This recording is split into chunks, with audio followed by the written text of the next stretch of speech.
Sa gitna ng corruption probe sa gobyerno, lumutang na rin ang umano'y lavish lifestyle ni na House Speaker Martin Romualdez at Congressman Contractor Zaldico. Bumili si Romualdez ng dalawang Gulfstream private jets mula kay ultra-bilyonaryo Lucio Tan. Ang isa raw ay pre-owned G150 na nagkakahalaga ng up to $8 million. Ang isang G550 na posibleng umabot sa $35 million o 2.6 billion pesos. Nakapark daw ang aircraft sa hangar ni Tan at nakuha na raw nito ang atensyon ng Malacanang.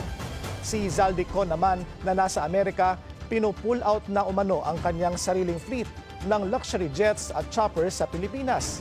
Ayon sa mga dokumentong nakalap ng bilyonaryo, pinapa-register na ng kanyang Missibis Aviation ang fleet nito. Partikular ang umano'y Gulfstream G350 na may halagang $36 million. Ang namumuno sa aircraft leasing business ang anak ni Ko na si Michael Ellis Ko.